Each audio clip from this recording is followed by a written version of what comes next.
എന്നിട്ട് 130 മുഖാമുഖം നടത്തിയാൽ പറയാണ് ആണും പെണ്ണും കൂടി കലരുന്നതിനെ കുറിച്ച് മുതിർന്ന പെണ്ണുങ്ങളെ മുമ്പിൽ ഇരുന്ന് ക്ലാസ് എടുക്കുന്നതിനെ പറ്റി പറഞ്ഞപ്പോ നമ്മൾ ട്രെയിനിൽ കയറുന്നില്ലേ, ബസ്സിൽ കയറുന്നില്ലേ? നോക്കിങ്ങള് ട്രെയിനിൽ കയറുന്നില്ലേ, ബസ്സിൽ കയറുന്നില്ലേ? അപ്പൊ ബസ് കയ്യാറ്റി നിർത്തിച്ചാൽ അത് മഹറമല്ലാത്ത പെണ്ണുങ്ങളുണ്ടോ? നിങ്ങൾ പോയിക്കോളി. നിങ്ങളെ വീട്ടിൽ ചെന്ന അനുജന്റെ ഭാര്യ ഉണ്ടാവില്ലേ? ഇതൊക്കെ ആരെ വർത്താന? മടവൂരിനെ കൂടി പിന്നിലാക്കിയില്ലേ? ആരാ പറഞ്ഞ 130 മുഖാമുഖം നടത്തിയാള്? പറ്റുമോ? പറ്റിയത് അഹ്ലുൽ അഹ്വാഇന്റെ സ്വഭാവം. അത് മനസ്സിലായില്ലേ? അഹ്ലുൽ അഹ്വാ എന്ന് പറഞ്ഞാൽ എന്താ?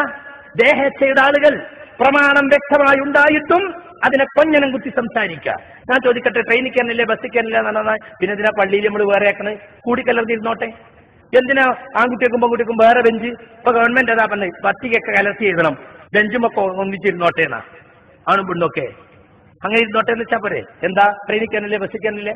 എല്ലായിടത്തും ചോദിച്ചൂടെ? മരിച്ച വീട്ടിൽ എന്തിനാ വേറെ ആക്കണേ? കല്യാണ വീട്ടിൽ എന്തിനാ വേറെ ആക്കണേ? പള്ളിയിൽ എന്തിനാ വേറെ ആക്കണേ? സ്കൂളിൽ കോളേജിൽ എന്തിനാ വേറെ ആക്കണേ? ഇതൊക്കെ അഹ്ലുൽ അഹ്വാഇന്റെ വർത്താന. അത് നമ്മൾ പറയാൻ പാടില്ല. എത്ര പെട്ടെന്നാ മനുഷ്യന്മാർക്കൊക്കെ മാറ്റം വന്നത് നോക്കിക്കളി. എത്ര പെട്ടെന്ന് സലഫിയത്തിന് വേണ്ടി ശബ്ദിച്ചവർ, സലഫിയത്തിന് വേണ്ടി വാദിച്ചവർ ഹിസ്ബിയത്ത് തലക്കേറിയപ്പോ കോലം മാറിയതുണ്ടോ? ഇത് പറയാതിരിക്കാൻ വയ്യ, സങ്കടം കൊണ്ട് പറയാണ്. സുഹൃത്തുക്കളെ, ഇപ്പോഴുണ്ടായിട്ടുള്ള സംഭവ വികാസങ്ങളിൽ എനിക്കോ എന്റെ സുഹൃത്തുക്കൾക്ക് ആർക്കെങ്കിലുമോ ഒരു